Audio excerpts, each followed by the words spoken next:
Hey homies, and welcome to The Truth Hurts with Tony Quinn, where we talk addiction, recovery, and everything in between, including mental health.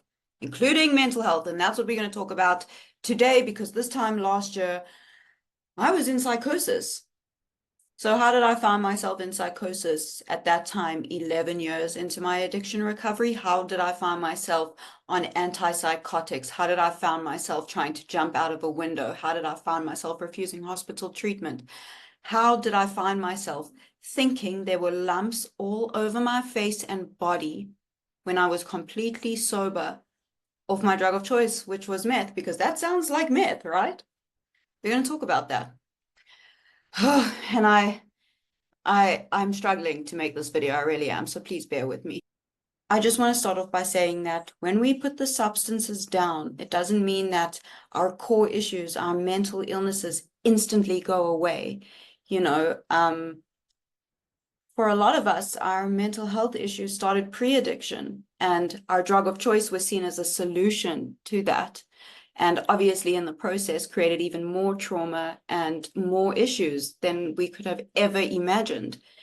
For a lot of people, mental illness comes from addiction, and 50% of addicts have a dual diagnosis. And the key is diagnosis, because a lot of us go undiagnosed and do not have the means and accessibility to get a diagnosis. So that number is clearly higher. And I am making this video not to scare you and say, you're going to end up in a mental health crisis while you're in addiction recovery. No, I am making this video because we need to speak about it more, I feel. And you are not a failure if you are struggling with your mental health in addiction recovery. You are human. And I felt like a failure when I was going through this. And that's why I'm so emotional making this video. So like I said, bear with me. I'm going to start from the beginning, and I'm going to be as honest and transparent as possible about what occurred. And there's a lot of darkness around it, and it's a side of myself I don't really like. But I'm going to share it with you guys because you have been the biggest support for me, especially on TikTok and Instagram, because I let this channel kind of disappear for a while because I wasn't ready to do long form content, especially in the mental health crisis I was in. So thank you for being here, and thank you for staying here. And this is the story of how I ended up in psychosis. And it's crazy. Okay, I don't know where to begin when it comes to how I fell into psychosis. What I am going to say is that when I put down the substances, my core issues came to the surface stronger than they had ever been before. And I thought that my primary issue was an eating disorder. I thought it was anorexia. And I struggled with, I am 12 years sober now. For 6 years of my addiction recovery, I struggled with a severe eating disorder. I was put into treatment for it. It nearly took me out. It nearly took me out. But 6 years ago, I found freedom from that eating disorder, and my life started to get better. That's when I started sharing my story online. And I started this YouTube channel, and then the YouTube channel moved to TikTok and Instagram. And when I first started those channels, TikTok offered filters, and I completely changed my face. If you scroll all the way back to my early TikToks, you'll see I do not look like the same person. And that's because I struggled to look at myself at this point. I might have been free of the eating disorder, but something was still there. I still wanted to control how people perceived me on a superficial level. And that is a side of me I do not like, but I have to own up to it. And as time went by, as the TikTok started growing and growing and growing, I realized that this is not healthy, that not only am I lying to myself, I'm lying to my followers. So I took the filter off, which was great, which was a great thing I did for myself. But I had become so accustomed to the way I had edited my face previously that I couldn't recognize myself anymore when I was filming. And I started thinking that people enjoyed me the way I was with the filter. How am I going to maintain that look? So I started acting on compulsions. I decided it was time to try fillers. I've always had Botox in my forehead. Okay, look at that. Oh, it moves a bit.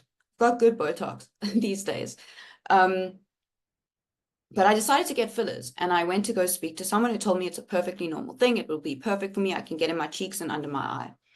I said, first, I just want to do my cheeks. Ever the addict, I went back a few weeks later and I was like, you know what, I want to try under my eyes. And I quite liked the results.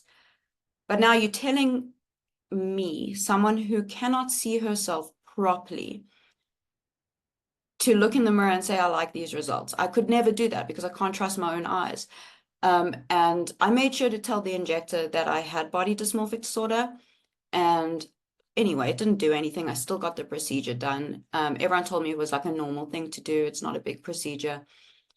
And I liked the results. And then I went back 6 months later because they tell you that the fillers dissolve from your face after 6 months and you need to go for a refill. And I went for a refill and I woke up the next day and I could not open my eyes. I was completely swollen underneath my eyes that I looked like a completely different human being. And that's when I started to spiral. And that's when I found myself starting to sit by a mirror every day, stare at myself, take photos from a million different angles, film TikTok videos that I would usually film easily and have fun with, but look at myself and loathe myself and hate myself and react the way I would have reacted in active addiction, just acting on gross behavior, like throwing my phone because I didn't like the way I looked, like having a literal temper tantrum. Like things started to unravel and started to unravel fast. And I would say to people in my life, I look completely different. And they're like, dude, it's not that bad. Like, relax, it's going to go down. And I just couldn't relax. I couldn't relax. And I did have a reaction to it. And I'm going to put photos up here. My face kept swelling. And I told the injector what was going on. I went to go see her. They put me under a red light. And I thought things would get better and things would kind of, heal out and just, I don't know, stop. The swelling would go down. And it didn't. And one day I looked in the mirror and I saw lumps underneath this eye, just lumps. And I messaged the injector. I told her what was going on, and she sent me a prescription for medication. And this was corticosteroids, prednisone, and like a whole bunch of other stuff, like an insane amount of medication was given to me, antibiotics, and antihistamines, just a whole bunch. So I sent her a message and I said, listen, I'm a recovering addict. Are any of these addictive? Will they have any effect on me? No, absolutely fine. Take them. So I did. So I took them. Now, just remember, I'm already in a cycle where I'm breaking down. I am obsessing over what I look like. I'm starting to see lumps on my face, and I've been given this medication. So I take it thinking it's going to fix the problem. And I take the prednisone. They tell me to take it early in the morning. I take it early in the morning. That night, I couldn't sleep. I heard the morning birds. Hearing the morning birds for me is torture. It reminds me of active meth addiction. It gives me that same feeling. And when I heard those morning birds, my mind completely snapped. It completely snapped. I did not sleep for 48 hours on this medication, and I stopped taking it. And I messaged the woman and I said to her, this is what has happened. She said, it's fine. It was not fine. After the night I felt my brain snap, I could not see reason. I started hallucinating. I started seeing more lumps all over my face. I started screaming at everyone in my life who told me there were no lumps in my face. I started feeling like I was being watched. I struggled to go to sleep. I started hallucinating webs in between my fingers, like I was on LSD, bro. Like the one that I was trying to go to sleep and I kept going like this and seeing webs form between my fingers. It all accumulated into one night. My partner woke up and found me with a Stanley knife, crawled on the floor, and I wanted to hurt myself. And that's when everyone, my family, my mom and my partner got together and they were like, she needs to go to hospital. In this time, I was hospitalized 3 times, refused hospital treatment 3 times, tried to unalive myself, and left goodbye letters for my family and my friends, and spiraled into absolute hell. I tried to film TikTok videos. I tried to film things for my channel. I couldn't. I couldn't look at myself. I only believed the only way out for me was to be dead because of the feelings I was feeling and the amount of self-loathing I had. Eventually, I was put in contact with a cognitive behavioral therapist who then diagnosed me with body dysmorphic disorder as part of my OCD. I always knew I had body dysmorphic disorder. I did not know that it correlated with OCD. I also struggle with health anxiety where I think I'm dying all the time. So what basically happened was my face changed because of fillers that were put in my face and I had an awful reaction to. And then I had a physical reaction to medication given to me, and I changed how I looked. My whole face changed. So my body dysmorphic disorder and my health anxiety met, and that's when my mind broke. And it was when I heard those morning birds, and I needed to get well. After finding out I was diagnosed with OCD, and I started doing cognitive behavioral therapy, which I hated. I hated every second of it because I was being forced to confront things about myself I didn't like. I was being forced to look at myself. I was being forced out of my comfort zone. I was being forced to sit with emotions rather than acting on compulsions, which was so difficult at that time. That was all well and good, but I really needed to go on antipsychotics. I was put on antipsychotics for a few weeks, and slowly started to see myself again, slowly started to be able to look in a mirror again, and slowly got well and got better, but it came with a lot of consequences. It came with my partner seeing me in psychosis, and that man stepped the fuck up, dude. He stepped the fuck up. He never left at signs of mental health, but I felt like a complete failure because it's tough. It's so frustrating when you hear someone say, I have body dysmorphic disorder. It's like, it's hard to understand, but it is a part of OCD, and it comes with obsessive thoughts and compulsions that just continue the cycle. And that is what was happening to me. And I had to break those compulsions. I had to stop getting filler. I haven't had filler in a year and a half now. Best thing I've ever done. I do not judge anyone who does it. But I will never do it again. I still get Botox. And it was a tough time. Again, I felt like a failure. I felt like a failure going to an NA meeting, being like, hey guys, I'm in psychosis, but I'm not on meth. But a lot of people related to it. So many people spoke about their mental health struggles and shared about what they had gone through in their recovery.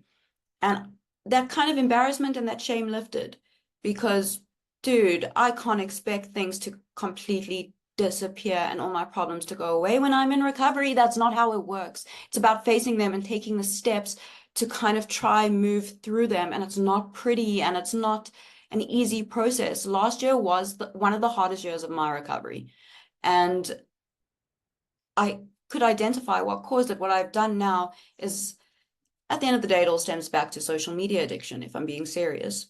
It stems back to how I want people to perceive me. It stems back to control. It stems back to being bullied as a kid, and kind of, dealing with that as an adult and wanting to be in control with how people perceive me and the narrative created around me.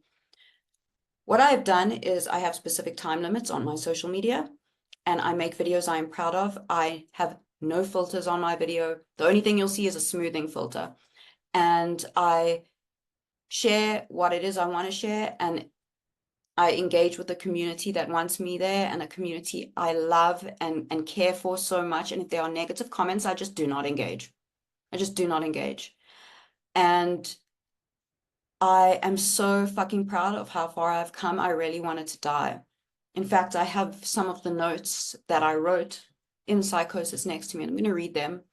And I would just like to share that with you, and share that if you are going through this, and if you are feeling that helplessness, that powerlessness in your recovery, that there is a way out, there is community.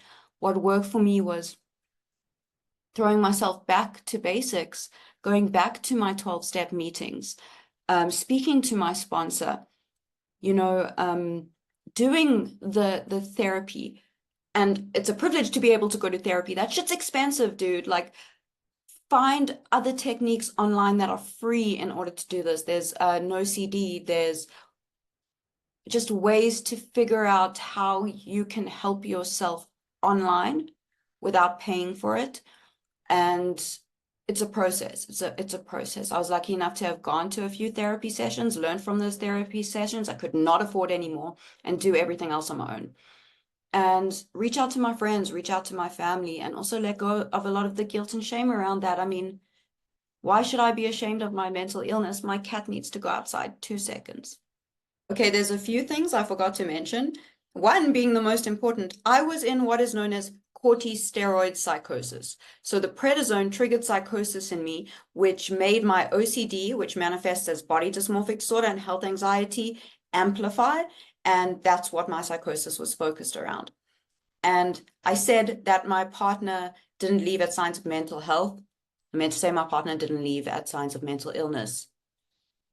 And I'm not refilming that. That story was emotionally taxing, and you guys had to sit through that. And I appreciate you sitting through that, because that's not like a fun story to tell. I'm so sorry.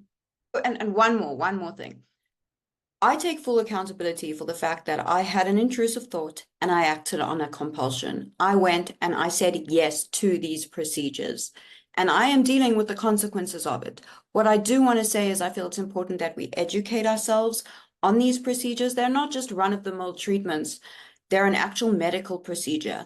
And to be told that fillers dissolve 6 months after getting them isn't actually true. They migrate, they move. It may not look as full as it was, but that's because it's migrating. And even years after someone has had filler, it is possible that in an MRI scan, you can still see the fillers.